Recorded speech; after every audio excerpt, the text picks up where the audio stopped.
You and I with Rashmi Shetty is a human library audio podcast bringing in stories of people you and I can draw inspiration from. Welcome to the third season of this amazing story listening journey. Ordinary folks, extraordinary lives, their uniqueness and individuality, making them interesting to talk to and to listen to, each one of them completely connected to the voice in me and with motivational stories of moving beyond themselves to make a difference in the world. A reaffirmation of the fact: open your eyes wider. The world is far more beautiful when we acknowledge the presence of both you and I. Our guest for this Women's Day special is Usha S. Shetty. After 14 years in the world of mass media, Usha's life led her to her calling. Her boundless passion and positive energy led to the creation of the Gramaantara Trust in 2008. The focus of this trust is on areas of education, environment, governance, sanitation, women's livelihood, and housing. She is the engine driving all the trust programs. As the managing trustee, her time is dedicated to rural development, seamlessly running multiple programs in parallel. She is the founder trustee of Nivasa, an architectural NGO since 2012, apart from being a POSH consultant with 3 organizations. Listen in as Usha shares her journey of making a difference. Hi, Usha. Such a pleasure meeting you. Welcome to You and I with Rashmi Shetty. You seem to be somebody so full of life, and I'm curious to know if little Usha also was like this, or was she very different from the Usha that we see today?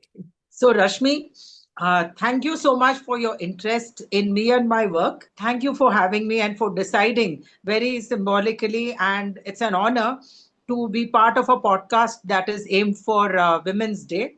I don't talk much about myself. I love to talk about my work. But when you told me what all I would need to talk about, I did have to give a little bit of thought to what I would say. So, where was your childhood, and was little Usha as bubbly and lively as you are today?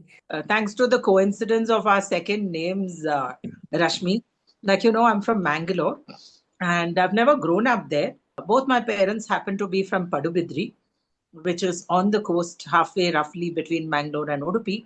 And that's where I was born. I was born in Mangalore city, but I've never stayed there. My father was working in one of the CSIR labs in Delhi. It was part of the central government. And so we've always been, all my entire growing up has been in Delhi. And uh, we stayed in these staff quarters of on a government campus. I had a very normal childhood, a regular childhood, growing up in this colony with people from diverse parts of the country and all kinds of people.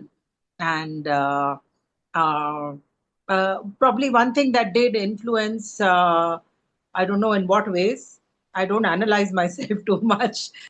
My mother always had an illness. So growing up, always used to see her more often ill than well. And she had this thing called epilepsy, which today is a very normal, I mean, it's a simple matter of your brain firing more electricity than is needed. But back then, when she was growing up in the 50s and 60s, in a small village in the southern coast of Karnataka, and growing up without a father, growing up in a joint family, there were tons of restrictions. She fought her way through all of them. She had an academic bent of mind, used to love books, reading. She fought her way to go to college in another town and complete her graduation, which was a huge challenge and a lot of determination. So that is something I always admire her for, that she stuck to her guns. Of course, throughout, because of the kind of medications that existed in those days, which had a lot of heavy side effects, she wasn't too active in my growing up. So a lot of my upbringing, the daily care till I was old enough to do things for myself, also rested on my father. And I remember him cooking this, we would now think of as an atrocious sambar, where all the vegetables would get thrown in, because that was the easiest thing for him to make. Because he had to send me off to school and get food ready at home for my mother and go off to work. Also, when we talk nowadays about things like this helicopter parenting and things, I think we were also pretty much left to our own devices. We did our own thing. So we figured out things on our own. There was nobody telling us, choose this career or choose that course. Friends have always, for me personally, back then in childhood and even now, friends have played a very strong influence in my life. They're a very important part of my life, as much as family, sometimes even more than family. I'm grateful for those friendships because right through childhood, a lot of my childhood friends are still thick friends. And even if we're separated by time and distance, we just reconnect anytime. So that's a big, big, wonderful blessing having all those friends in one's life. And they're not just merry weather friends, they stand through you, through thick and thin with you. I went to this convent called Mater Dei and then studied sociology at Miranda House in Delhi University. So there is a lot of influence of school and college and of the teachers who taught us. Fortunate to have been close to at least three of my teachers, two from school and one from college. And as I tell you later about what I do now, you'll realize how much that has shaped what I'm doing now. But two of my school teachers, Mrs. Leela Gupta and Mrs. Latif, and my college professor, Dr. Khadija Ansari Gupta, have been major influences. So, with a bunch of us, our school, our teachers, what we studied, a lot of that got shaped by those experiences. So, as much as, say, a Christmas party, a Bengali, the Durga Puja was always a big thing because we had close Bengali friends. So, always going to a Durga Puja pandal is such a childhood sentiment. Going for Kanjak to a Punjabi's house during the Navaratris and eating that puri and halwa and chana is such a strong childhood association, such a strong fond memory. You clearly had a very beautiful life as far as your friends, your neighborhood, and everything that you could absorb from around you was there. And very typical of children who grew up in an India which didn't have social media. I think it was a very joyful childhood. How were you as a student? So I was like a mixed bag. I was brilliant at certain subjects, and I could be getting close to, okay, okay, or sometimes I even had to just scrape through if it was math. But I'd be great at English, history, the social studies. That was where I was inclined. And I'd always almost be among the toppers. And I was a favorite of teachers of those subjects. I wouldn't do great in the others. And the math would always, fluctuate. So I was active in school activities, editing the school magazine at some point, other dramatics or debating or whatever other, helping out with background stuff, helping teachers. So that way, there was a lot of extracurricular activities, a lot of things. And yeah, a lot of teachers, I guess, would remember me, though I was especially close to the teachers I mentioned before. And the same happened in college. I've always been someone with multiple various interests. And so I've dabbled in many things. And right through when I was in college, I started announcing on the radio. There was a channel called Yuvavani back in All India Radio Delhi then. I don't know if it's still there. So I would compare music programs, Western music those days, and go out, take that whole damn heavy, tedious recording equipment outside and do these OB recordings, interviews, features. Sometimes it would be in the studio, sometimes outside. So all of those I've done. I've done a lot of it. So because I was good in English and did all this, everybody thought I'd become a journalist. But I was never interested in journalism. Thankfully, I didn't go towards it. It's not where my passion lies. Communication is something which pulls someone towards journalism. You were doing all these OBs. I'm sure you enjoyed interviewing people. So, why wasn't journalism your point of interest? And wasn't it a natural go to? No, it wasn't. Honestly, I probably did not enjoy chasing after people for things. I Ah, do chase after certain people for certain things now. I'll tell you more about that. Communication, yes. I'm very particular about communication. I communicate a lot. And hmm, this is something I keep telling a lot of youngsters also, or other people who work with us nowadays, how important it is to communicate, to get back, to revert, to keep a person updated, informed, whatever the thing is, whether you have positive news or not so positive things to say. hmm. It needs to be said. What needs to be said needs to be said. Unfortunately, it's another malaise of our current generation. A lot of people don't do it or don't do it properly.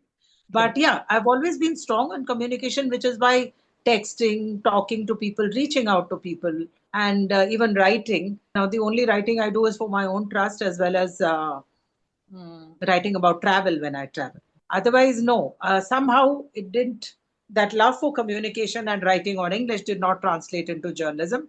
I somehow didn't see myself chasing stories, chasing news stories, Yeah. chasing people for comments or doing stories of that kind. That's where I stopped. Looking back now, Hmm. Shita, before we go ahead, Yes, I'm curious to know because you have stressed so much on communication. Where was yes. your foundation on communication built? Was it one of your teachers, or was it the books you were introduced to? How did you build your communication skill to make it your forte? Frankly, I've not thought about it. Nobody's asked me this. But I've done it. I mean, it's just probably just come naturally. I'm a people's person. I reach out, and the English was always good. Now, of course, I can speak well. I mean, I do speak well in Hindi, having grown up in Delhi. But I also picked up Kannada here, and I give speeches in Kannada all over the place. Hmm. However horrible the Kannada may be Yeah, sometimes, but I do believe I get my point across. What yeah, I want to say gets said correct. in however improper Kannada that may be. Hmm, hmm, hmm. So there was no formal communication study, or that was not a conscious thing I picked up from any of my teachers, as far as I can remember. It just evolved. It just happened. Wow. Uh, I really don't analyze these things, so I really can't put a finger to it. Yeah, Yeah. because the whole idea of you and I is you and I stand for uniqueness and individuality that each of us carries. Hmm, hmm. What makes us unique are these kind of traits that some of us have, and each of us has something unique. It's just that some True, of us true. have tapped into it, while many know, maybe don't even know they have it. It's just latent there. All it needs is a little tapping to find out what is that uniqueness each of us carries.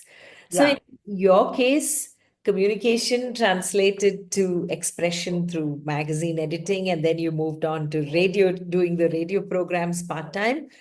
But when you moved into college, was it a natural shift towards the arts because you were good in English and other related art subjects? It was like a given because Miranda House is a tough college to get in. So you have to be a good student to get in there.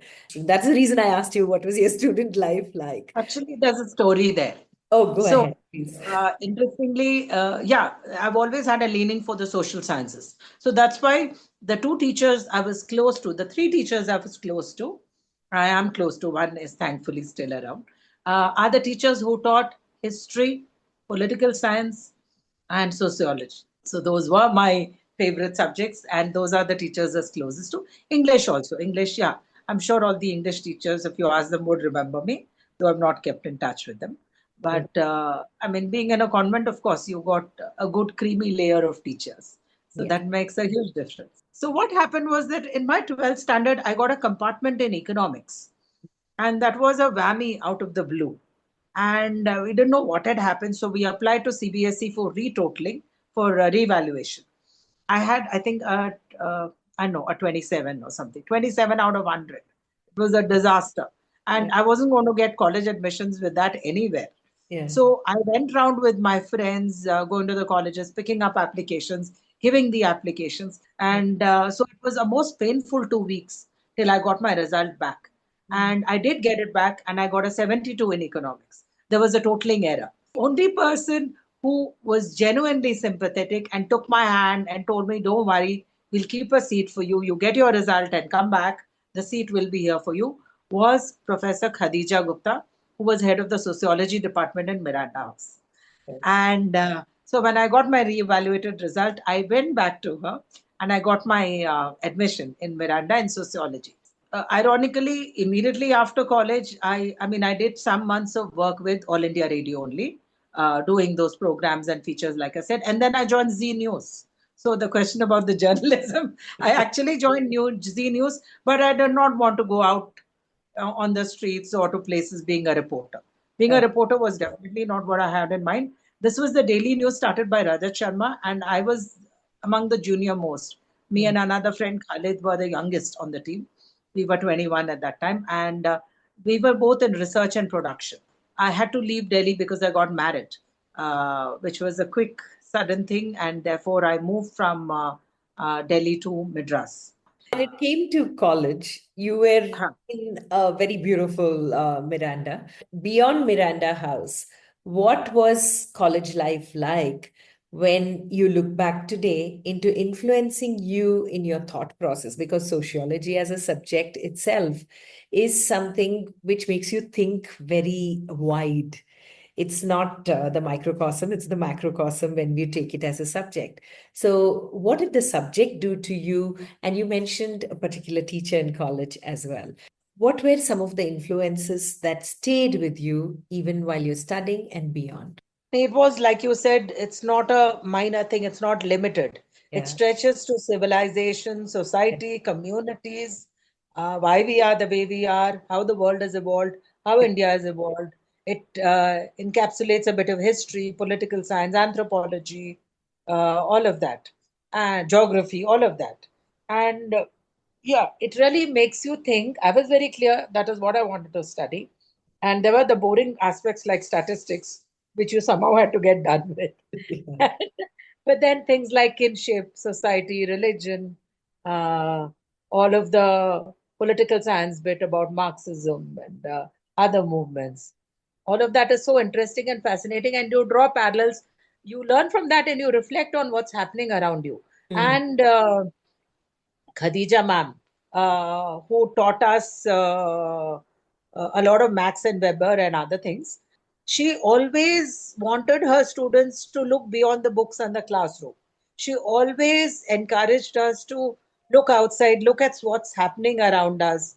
It could be a student in another, a fellow student in the college, what background she comes from, why she slogs, what is the socio-economic context of the place she comes from, why Mm. she is motivated to do what she does. A Mm. simple thing like that. Or it could be whatever's happening around in the world around us. A lot of people expected me to do journalism, become a reporter, and I didn't. And there was this one title I got in school called Miss Pen on Fire. I just write then. It came back very strongly later, and it was just unexpectedly a sudden instinct that drove me to the decision Mm. towards where I am, what Oh. I'm doing today. I did move on from Z News to, I got married and moved to Madras. It was dislocating and upsetting to move out from what was a budding, promising career in the media and come out here and have to sort of start over again. I guess I was lost for a while, but I spent time exploring the city, learning the language. I picked up the language fast. While culturally, it was quite a shock moving from Delhi to Madras. Madras is a city that grows on you. I guess I just took to it, and after a year, I started working and edited a management journal for the Madras Management Association for a couple of years. I did communication for a post production studio that belonged to Kavitalaya, K. Balachandar's firm, Mm. and was run by his son in law. And I did that for a while. And then I moved to again doing communication and production coordination for Nimbus television. Mm. Nimbus those days had very successfully produced the first daily soap of South India, Yeah. which was called Shakti. They Mm. made it in three languages: Tamil, Telugu, and Kannada, uh, and Malayalam. They made it in all the four. Three of them were shot in Madras. Mm. So the tail end of that production was going on, and some other productions. So I was handling that for Nimbus, and also then moved on to HMV's TV software division, HMV Saregama, which also did Tamil daily soaps. I was involved in production. and coordination. And I also had my daughter being born at the same time.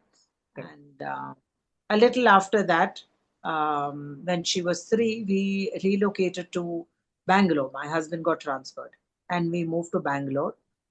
After that, I took a break from regular work, full time work, because in Madras we had a joint family. So it was possible to juggle things. But I somehow couldn't bring myself to put my daughter in a creche and go for a full time job. So I did have some references, but frankly, the TV industry in Bangalore back then, this was 21 years back, was not as big, professional, or well organized as the one in Madras. So I did do a bit of freelancing, but it was just not good. Slowly, I got back to writing, which was something I always did a lot of the time. And yeah, I did do, once I stopped the radio announcing, I used to compare a lot of shows. So I've compared stage shows, done a lot of announcing for conventions or cultural programs. And not much of that in Bangalore. I did more of it in Madras, in Delhi and Madras. So in Bangalore, I got back to writing. I wrote content, website content, and product descriptions for N. Rangaram and Sons from Mysore, which used to make this popular brand called, still does, called Cycle Agarbatti. They had an export division which used to export fragrances. And I used to write content for those, description content, all of that. And slowly, through my sister's friends connects, I got to do writing. That was the first time I did writing for an NGO in Bangalore called Civic. I did writing and documentation, and slowly that grew on, and I started getting exposure to the development sector. So a lot of writing was happening. All of this was freelance writing that I started doing for some other NGOs as well. In the meanwhile, what happened was that Khadija ma'am, whom I spoke about, had retired the year after I finished college, and she had moved to Goa with her husband. And they were spending an idyllic retired life in Goa till her husband had a stroke, and then their only son made them move to Bangalore and be with him rather than stay in Goa alone. Now, this son was in the IAS here. He was an active bureaucrat, and I had met him when we were in college. When we were in third year, we had come for a field trip to the Kolar gold fields, and that entire trip had been arranged by him. He was then deputy commissioner of Kolar, and he had organized the trip. So all of us had met him then. And a personality like that forms an impression that stays with you, because he was an officer who was very, very dynamic and had a lot of ideas ahead of his time. Also very charismatic. So when I moved back to Bangalore, I of course didn't have touch with my professor. And what led to it is sometimes you think that, there is something called destiny, that there was no way I would have reconnected with her. Uh, that episode began with a lost ATM card. So I was staying in Jayanagar and I had gone to the ATM. My daughter was small at that time. She was 3 years old. And we were probably a year or two in Bangalore, couple of years. And I had gone to the ATM and absentmindedly left my card in the machine. And I remember 24 hours later, the next evening, I said, "Oh God, I've left my card." And I ran back to the ATM. And the guard told me, "No, it's gone to the head office. You have to go to the head office to get it." So the next day, I went to Axis Bank on MG Road. I got my card, no problem. But I said, "Okay, I've come all this way." So I went to Commercial Street to look for some shoes for my daughter, just simply because I had gone to that part of town. And there in the middle of Commercial Street, I bumped into Khatija ma'am. So I had no reason to go there. It was just the chance of that ATM card. And I bumped into her, and she, of course, remembered me. And she said, "Are Usha, moti ho gayi hai," and all that. And then she told me that she had recently moved. And that's when I said, "Oh, I took her number and I said, I'd like to come and meet your son." And uh, we exchanged numbers. And within a month after that, her son passed away. Oh. So I had got busy in the meanwhile because we were shifting house. We bought an apartment and I was getting some work done. I got really busy. So only when my husband showed me a news item saying Sanjay Das Gupta passed away, that I went back and got in touch with ma'am. And ever since then, I was always there around with her, helping her out. I mean, for parents to lose their only child at Yeah. that age is a trauma you don't recover from. I mean, no parent can ever recover from the trauma of losing a child. So at that age, it was tough, and I tried to help as much as I could. And she had wanted to do something in the village where her son had a lot of bonding with the people while he was DC. So undivided Kolar had this village called Muttur, and Sanjay Das Gupta, because he was a people's person, had a lot of bonding with the people of Muttur, because uh, he would go horse riding around the district, by the way, and played cricket with villagers. He saw this. He was invited to Muttur by the Hopcom's president, who was from that village, and he saw this huge water body in Muttur, which had a lot of potential. So at that time, his whole vision as a bureaucrat was on rejuvenation of water bodies. This is, we're talking 30 years back, when he was DC of Kolar. Rejuvenation of water bodies and digitization of government records. That is what he focused upon. Yeah. And so he camped in Muttur and got the lake desilted. And the lake is a 163-acre lake. So the lake at that time had so much capacity, it was filled up and you could do boating there. And he conducted a huge agri mela in Muttur, right there in Muttur, for which a lot of development happened in the village. And people in all the surrounding areas of Chikbalapur and Kolar still remember that agri mela because it was so huge and so successful. He got not just the CM but the Union Minister for Agriculture to come down to that tiny village for Mm. it. Mm. A lot of what we now call, which is common parlance, public-private partnership, a lot of public-private stakeholding went Yeah. into that mela, agri mela, all Mm. engineered by him. Mm. So he was that kind of an official.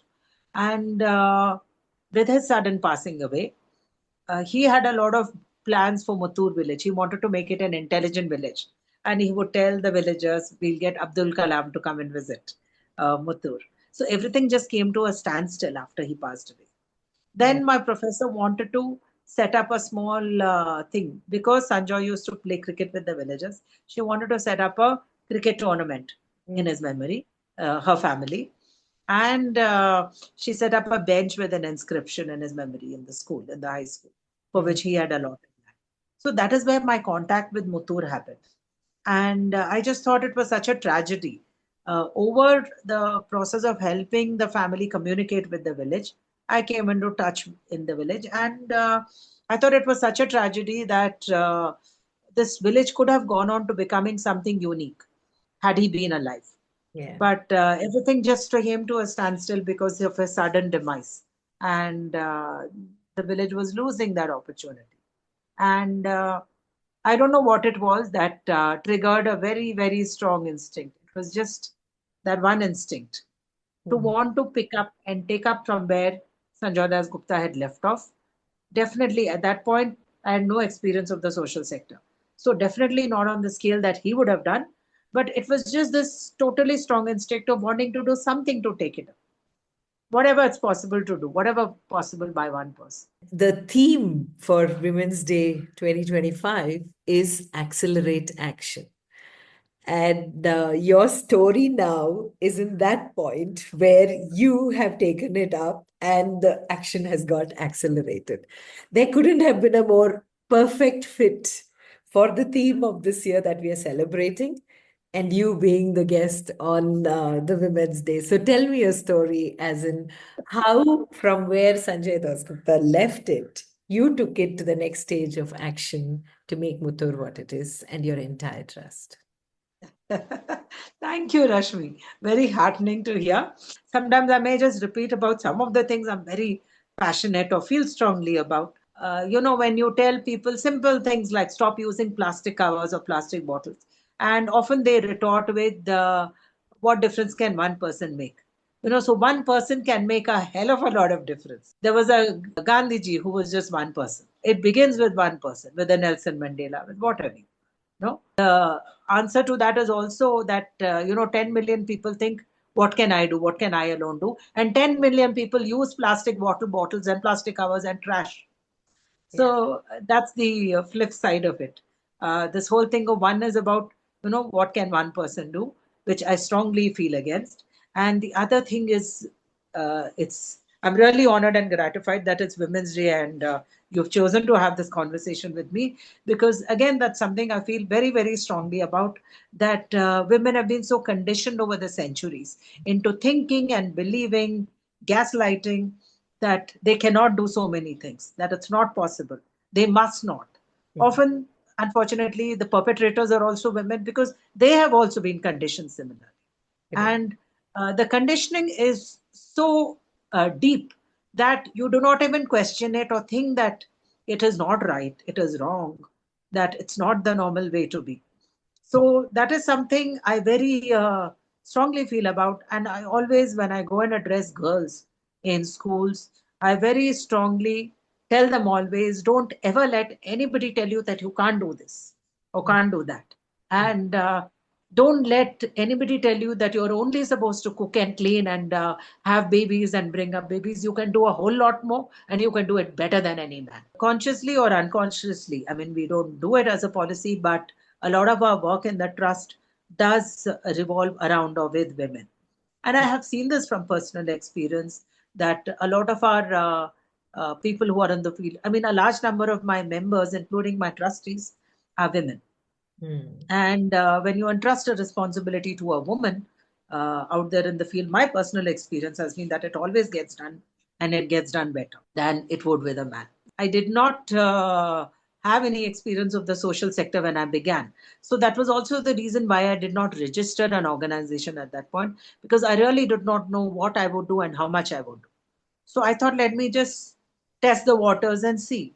But it was like one thing leading to another, and there was no looking back once I started. So the first thing I did was talk to some of the villagers I had met in Muttur and ask them what their requirements were, what they need. And the things they said at that point of time were, I realized, not something that any NGO could provide. They wanted a stretch of road from their village to another village to be made into a pakka road. They needed regular veterinary services. Now, all these are things that a government is supposed to provide. And coincidentally, at that time, Chikbalapur was a new district that had just been carved out of Kolar. The northern and eastern parts of Kolar were carved out to form Chikbalapur. So Chikbalapur had a new DC, and I went straight to meet him. And that's why this whole approach that Gramaantara does of dealing closely with the government, of liaising with the government. Now, we're not the kind of NGOs that execute government projects. We do not take money and do execute. We have an MOU with the district administration, but it is non-financial. So it's for facilitating and troubleshooting, all of that. So this whole approach of whatever need arises to first look at what is the government scheme or program available to address it. And if there is something which is doable, sometimes something may exist, but sometimes it's not practical. Like you have a high school with 150 girls and not a single proper toilet. You cannot wait 2 years for a government program to kick in. And that also kicks in only when you chase it every step of the way. Instead, it's just easier. So you weigh the pros and cons. It's easier to just raise donor funds and get a toilet built in 4 months. So that is the kind of decisions one has to take. But yeah, all our projects right from the beginning have been consciously a mixed stakeholding of government or private. We do get the government to put in something, the government, the panchayat, the school, or the BO's office, something, some bit of thing. So the first bureaucrat I met, like I said, was a gentleman called Subodh Yadav, who coincidentally was from IIT Delhi. And so we hit it off well. And a lot of the advocacy work, I mean, advocacy is now a very popular word, but it began back then, 17 years back, by requesting the DC for things like coming and looking at land for an SC colony in the village and figuring out what could be done for the housing problem they faced, things like that. Began, so that whole approach evolved from there. And we still work closely with Gram Panchayats, with Panchayat members, with the PDOs, with Taluk Panchayat, officials of various departments, education, women and child or health, the CEO of the Zilla Panchayat, the DC, EOs of the Taluk Panchayat, various people. Whoever you need to chase, they're basically sitting on their heads to get them to do some part of their work. That is how it is. The government is really a piece of art. Probably how it works is more amazing than how it does not work, considering the way it's designed. But I mean, everybody trashes the government also a lot. The truth is that citizens also need to do their bit Yeah. and not just sit and wait for the government to do anything. And yes, you do find a lot of good people doing good work in the government.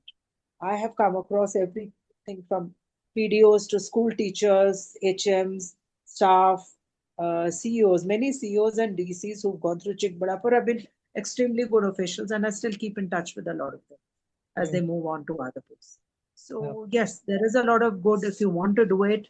And maybe there is something about uh, stars aligning or attracting, the vibes you give out and you attract similar thinking people or people with similar interests, and those vibes can be very strong. I do believe, because if I look back, I mean, along the journey of these 17 years, so many people have joined in as donors, as contributors, well wishers, volunteers, people from the local community, people from Bangalore. So many people have got involved and become part of the journey. We have a large, we actually registered after beginning in 2008, we registered only in 2016. During those 8 years, the fundraising happened by word of mouth through a network of friends, family, well wishers. And I'm happy to say that most of the donors who were with us then are still there with us today. And because they see the value of the work. And we have tried to be as transparent as possible. Invite them, it's really not far at all, Chikbalapur. We invite them to come over and interact with whoever they are contributing to and come and be a part of the process, part of the journey. Give time, meet people, develop a bond. We encourage people to even come and adopt a government schools, build a relationship with us. So all of that. So we still have a very large base of individual donors, which also gives us the freedom and flexibility to follow the programs we want to as per the need on the ground. mm. And we don't have to do donor driven agenda necessary. So that is a huge factor. And so many people have been part of this journey. So now to formally say we are involved in education, we do a lot of government school infrastructure, physical infrastructure for government schools. Mm. People think that the government provides everything, but I know, working closely with the government, how straitjacketed that funding is. And Mm. there is often funds not available where it's needed the most. Yes. And often the process of getting that is also so convoluted. So, Yeah. on the one hand, you can do advocacy to get more funding in, to put pressure on local administration to spend more here or there. But also, parallelly, I believe there is enough wealth in India to be tapped for people to contribute, not just to, you know, statues and temples and orphanages, but also to basic needs like education for rural kids, proper infrastructure. So many of our kids still sit in damp, leaking, falling apart classrooms. Some places the teachers are afraid to sit the children because the roof could fall, Mm. and classrooms flooring that is broken, no desks. They Mm. sit on the floor and bend over and write on Mm. improper. There are no proper kitchen is leaking, no proper toilets at all. We are still building toilets for school after school.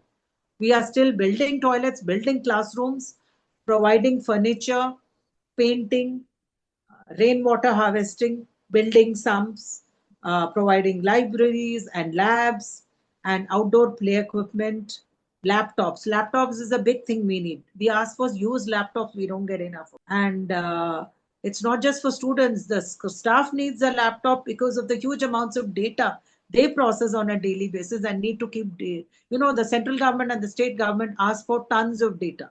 They keep on asking for this data and that data. There are two kinds of attendance in a government school, one for attending school, one for midday meals. There is data on eggs given, on things bought, on milk given. I mean, The Delhi government, the AAP government did a very good thing of having an estate manager for schools to look after all these administrative hassles, because then the teacher or the HM can just focus on the academic part of their job. A lot of single teacher schools or otherwise small schools in Karnataka that I see are not able to, simply because they are half the time sending data, uploading data from, trying to send from remote areas where connectivity is not open or the power is not there. Yeah. No, so the teachers face a tough job, or they are pulled into census and other work. And that's why, I mean, it's no wonder that the sum total of valuable education that a child in rural India gets is so pathetic and so poor. The government itself does not support. There is decreased funding for primary education over the decades. Oh, really? So that is where we need to focus. It was not a planned move. Things just started falling in place, and it was a one moment, one incident in life that made you just jump into the whole thing. Usha, when it comes to Gramaantara Trust, what are the different activities that you do? Who do you cover? I'm really curious to know. Like I said, we began with one village, Motur, which is still our base village, where a lot of things are piloted before we scale up. Now, we as a trust, some of the things we follow, one is, of course, we are not one of those kinds of organizations which have a ticker on their website counting how many numbers impacted, how many number of schools, how many number of people. We do not do that. I mean, it is there as a number somewhere in our documents, in our data, but we have consciously chosen to restrict ourselves to one geography, that is Chikbalapur district. We only work in Chikbalapur district, not outside. And it's a conscious decision. And while we are working on multiple verticals within Chikbalapur, all of it is confined here. We work with the government here, we work with communities here. We've been here for 17 years, and the relationships we develop are deep within the community and administration. So we work on physical infrastructure for government schools, which I had elaborated on earlier. We work on certain co-curricular programs for government schools again. There is one on active citizenship, one on personal safety for children, which is life skills to protect, for children to protect themselves in situations of physical or mental or sexual abuse. A lot of it, which happens in these remote areas and is easily swept under the carpet, or there is simply no awareness on these issues. There are a high number of POXO cases, for your information, in Chikbadapur district, certain taluks of it. Then we collaborate with a lot of NGOs. So we need not reinvent the wheel. We collaborate, introduce programs of partner NGOs which we find suitable for community here. So like that, the active citizenship, or we run a pedagogy, again, life skills for teachers to help them teach better, engage with children better, fulfill the purpose they are meant to do better. Teachers can be a hardworking, as well as, I'm talking about government school teachers, yeah, as well as highly demotivated and a set of people. So we are working on different ways in that, including supporting and enabling teachers. That is why the whole also focus on government school infrastructure, because the government schools do need a lot of support on that, on civil repairs and civil work and building of classrooms or toilets. We are doing multiple toilets with government schools with Rotary Club Koramangala, on benches and desks, which one of our individual donors keeps providing for school after school. All of that. Then there is the higher education scholarships for rural children who want to study. It started with scholarships for the children passing out from the Muttur Government High School, and slowly, of course, evolved into a larger set of children. So we provide anywhere around up to 5 lakhs every year for almost 100 students. And these are for studying various things from BSc, BCom to ITI, diplomas, post graduation, the works. And recently, we've also made it compulsory for them to intern in projects with us, volunteer X number of hours in our own projects if they want to be eligible for scholarships next year. Oh. So we're also trying to build a sense of community service in them, expose them to the idea of working for the community, of giving back. And hopefully, our long term aim is, of course, to be able to develop within this district a set of youth who, while they focus on their work and careers and the rest of their lives, also give back to the community. That spirit of volunteering is very low in our country. Typical charity for us is giving blankets to the poor or food to the orphanages or contributing to temples. Uh, our country needs much, much more beyond that. And people do need to look at that. And it's not that everyone needs to be dedicating their entire lives towards a cause, but even a few hours a week can make a huge difference to people around them. That's all. You need to think about it and make it a practice, a way of life, along with all else that you do. It's not difficult. You just start. So that is what we are trying to expose to youth here in Chikbalapur. We are working on that. We have, of course, our Women's Livelihood Project, which is 12 years old. And like I shared earlier, it's gone through its ups and downs. And now we are at a good place. So we train women in tailoring and then provide them different job work opportunities, either making our own in-house products of bags, table runners, tambulam chilas for weddings, things like that, or bedspreads and rope twisting with waist saris for entrepreneurs outside, pet toy making, stuffed toy making. All this is for entrepreneurs outside. We that focus on the environment runs in a lot of projects, whether it is upcycling waste fabric, which is donated to us in our tailoring unit, or the afforestation programs we have with small farmers, along with our partner Reforest India, or uh, ensuring that when a set of company volunteers come to paint a school and the school provides lunch, they spend a whole day. The whole event is waste free. We do not allow any plastic bottles, plastic glasses, paper cups to be used and littered.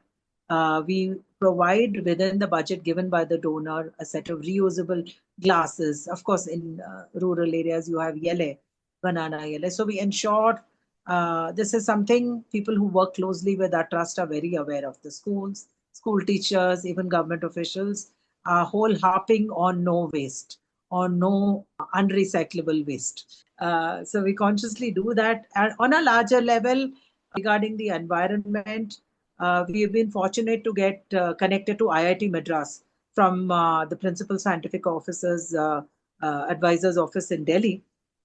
And we, 2 years back, implemented jointly with IIT Madras a village level wastewater treatment project where all of the grey water, the drainage water that was polluting a local adjacent large water body, all got diverted into a master drain that led to a two-stage treatment process right there on site next to the lake. The wastewater goes through a septic tank and then through a constructed wetland without any chemical additive or power requirement. The waste gets treated in this two-stage process, and then the twice treated water is safe to let into the lake and recharge the lake water. So the lake pollution has stopped, and long-term plans are on for revival of the lake body. That is a long process that will continue with the village community. And right now, we are happy to say that we are scaling up the same project in the adjacent two villages, again with IIT Madras. So we want to make the entire panchayat wastewater compliant, a model in terms of wastewater and sanitation. In parallel, we are also working with the taluk administration to look at how to close the gaps in the existing solid waste disposal process that is in place. How to, the problem that happens is that the government has some wonderful programs. On paper, they're excellent. But when it comes down to implementation, because of the sheer variety and differences in ground conditions in our country, there are a lot of challenges for implementation on the ground. And those don't get accounted for. And a lot of good programs fail because of those. And nobody, unfortunately, very few people are in the government are invested in filling these gaps. In seeing that the whole process works smoothly in streamlining those gaps. So that is what we are sitting and doing with the taluk administration right now. Looking at how we can make that plan succeed. The solid waste. So we're looking at wastewater and at solid waste. Apart from this, in Muttur itself, we have uh, documented the entire history and traditions, culture, agriculture, all of the narrative about the village, how it began, how it took shape. All of it we have documented. We brought out a little book on Muttur with help from a local Sanskrit scholar in the village. That has been done.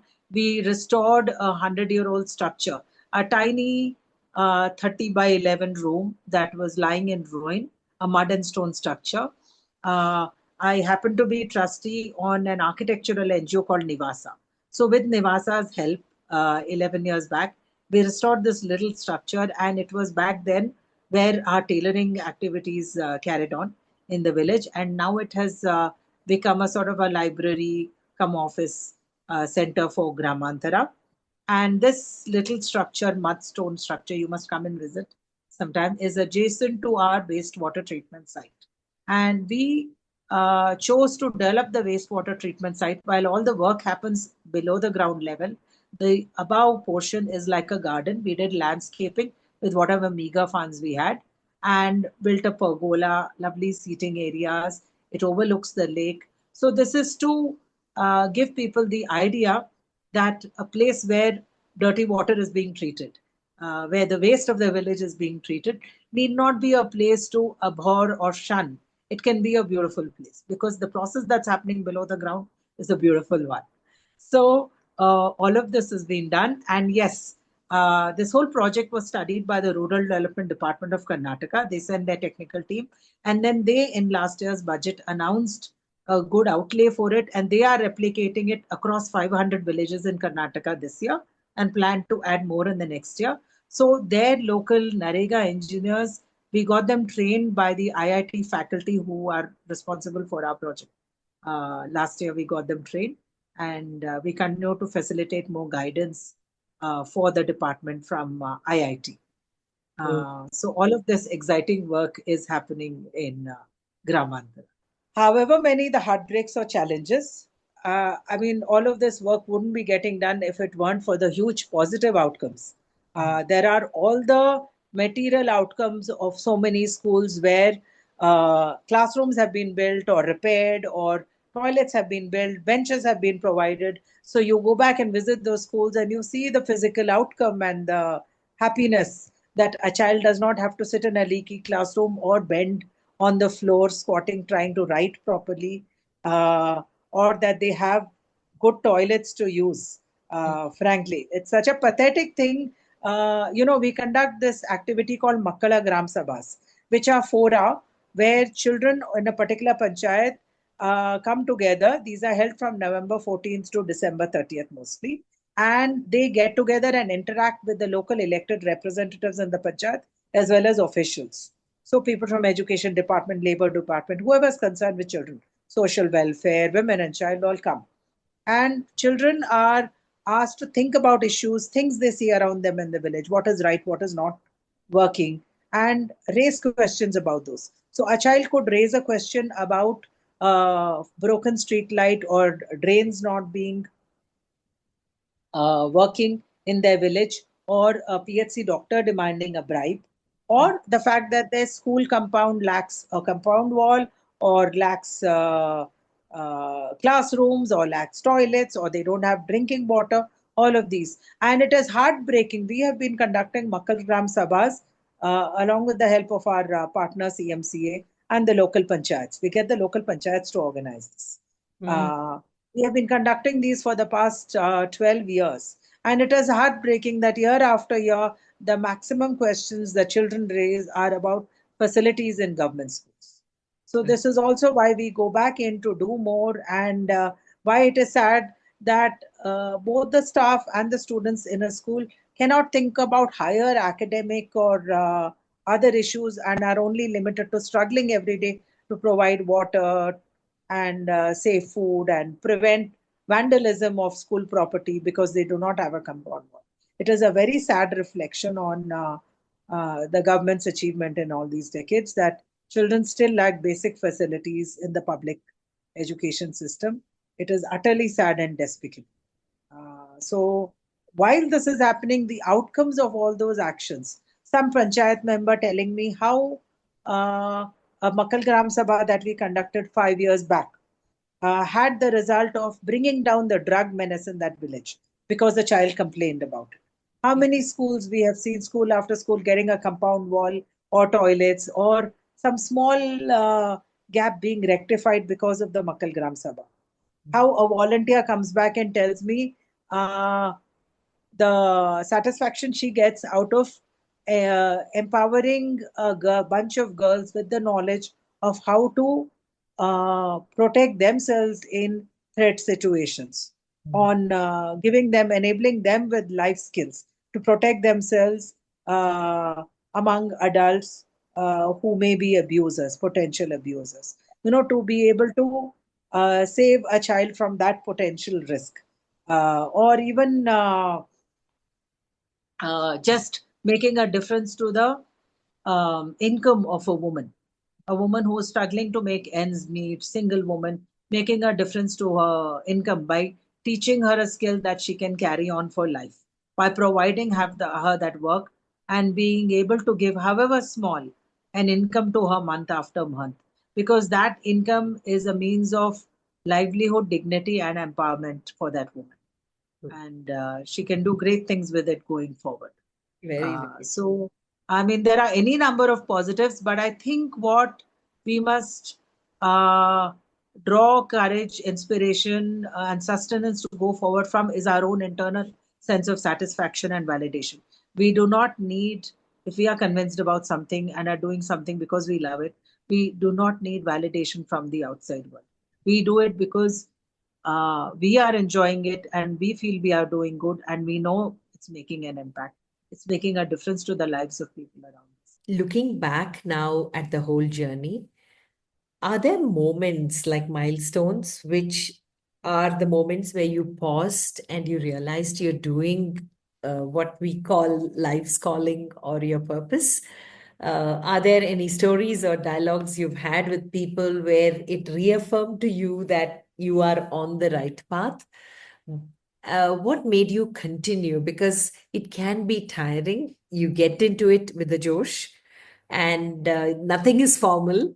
It can be tiring sometimes. Have you sat down and asked yourself, what am I doing and why am I doing this? And did your why get answered?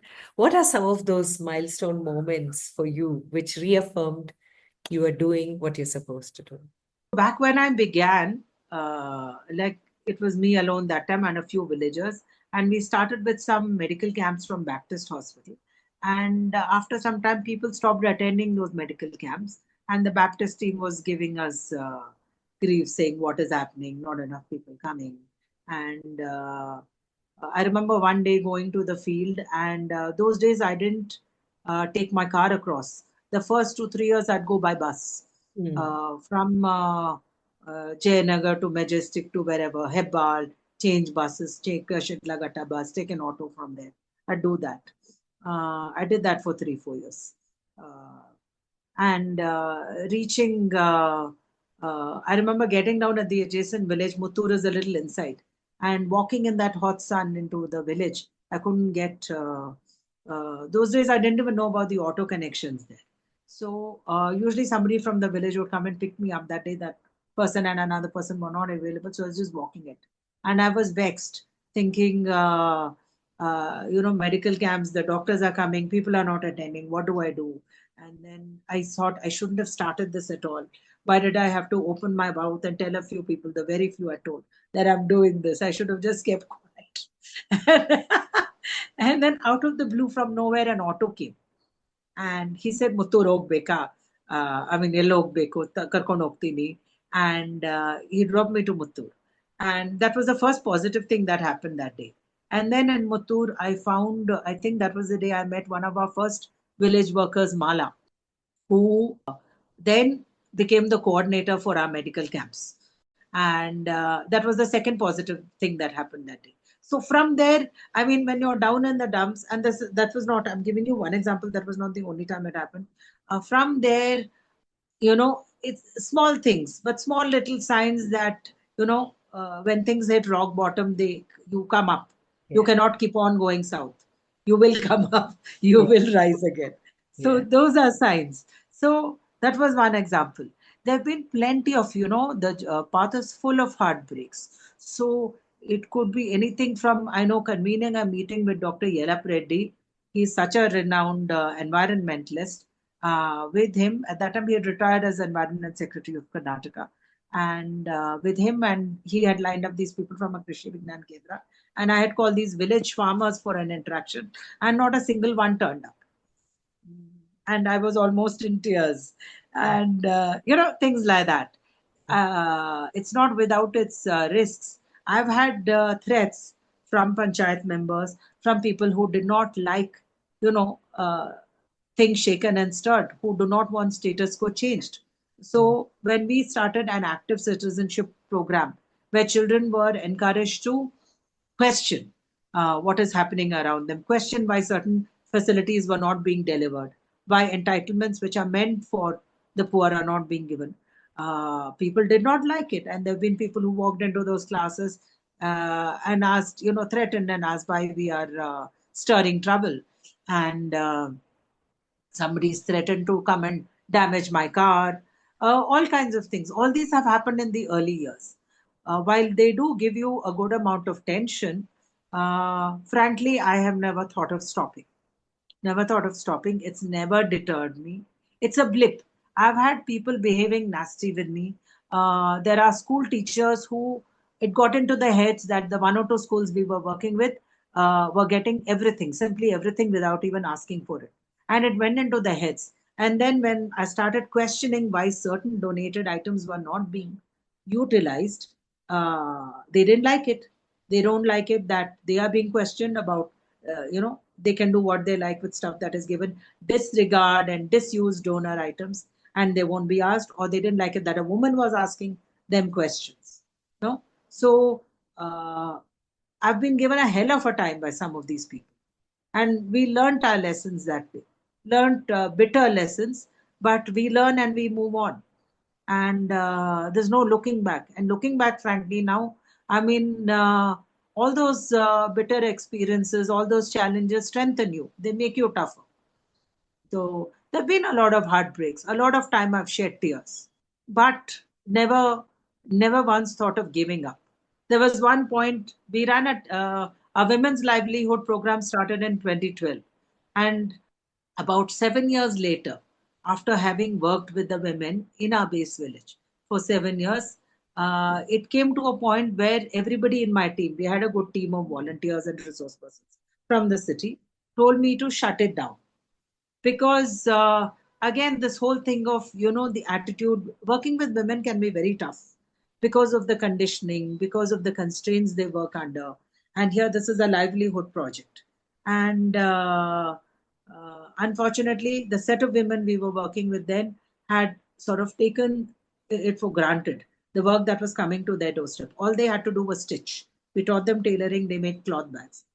They all they had to do was stitch, but somewhere along the attitude went wrong, and they did not appreciate the huge amount of effort it took to bring orders, to convince customers, to get clients to place orders with us, to pick up that fabric, to get samples confirmed, all of that, to sell stuff, all of that effort that was behind the scenes.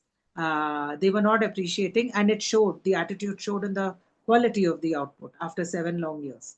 And so we had to take a decision and stop work.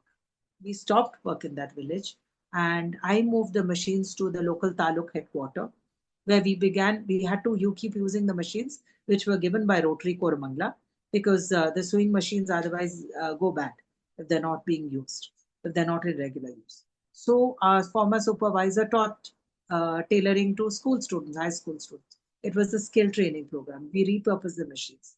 And while everybody in my team told me, finish, no more tailoring. I had one resource person who kept a string of work going through COVID. Long distance, she was sending videos and guiding a couple of local women and getting some little work done out of them. And we do a lot of handiwork. Some work kept the thread of that project going. And so after COVID, I was able to pick up and initially open up the program to mothers of the children of a school, the same school where we were doing the skill training. And we restarted very cautiously with a lot of, you know, battered experience and very, very, very, and being mentally ready to shut it down anytime again. Yeah. But today it's doing well, it's active, it's flourishing. We are providing livelihood to about a dozen women on a regular basis. We have three resource people, we have several volunteers, we have a lot of interesting work happening. A mixed bunch. We try to keep a mixed bunch of, an entrepreneur can come and outsource their job work to us and we'll take care of it. Or you place orders for tambulam bags for weddings, for table runners, for cloth bags, upcycle. We upcycle a lot of fabric. So a lot of people donate fabric from which we make a variety of products. So all of this we do, and we are at a good place right now. But it's come through all that sweat and toil and tears. Yeah. Uh, And sometime back, you spoke about COVID. COVID was something that hit all of us badly, something that the world was not ready for. And everyone took a back step into reflection. So, what were your lessons from COVID and for the amazing work? Because for me, what I see is hope with whatever you're doing. And hope is such a beautiful, powerful word. So when things are just reviving and things are going good, COVID hits and everyone is like, okay, now what? What do we do for our livelihood? How did you take COVID and what were some of your reflections from COVID? So, of course, during COVID, we did a lot of the ration kits, relief, medical equipment to PHCs. Hmm. We were providing medical equipment to public health centers in the health minister's district. Oh, okay. Uh, Yeah. that is the sad condition that prevailed Mhm. during COVID. So we did a lot of that, of course. But COVID, of course, to all of us is always a reminder of the unexpectedness of life, of Correct. how things just suddenly change. Our Hmm. world goes upside down, and whatever we assume to be stable and safe, whatever we took for granted, can no longer be so.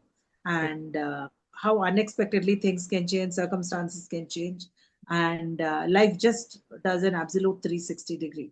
And also one is about that, the other is about also the resilience of humans, of how Mhm. we overcome and the ways in which we adapt to those changed circumstances. All this thing of working online, long distance learning, all of it evolved from that necessity to have to function during those times with those circumstances. So I think we do evolve, adapt. That's something unique for us as humans. Also, COVID highlighted how much more vulnerable the already vulnerable became.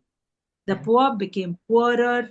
They were just so much more vulnerable. Whether you talk of migrant workers who were left to their own devices, left stranded, reaching out and going beyond themselves.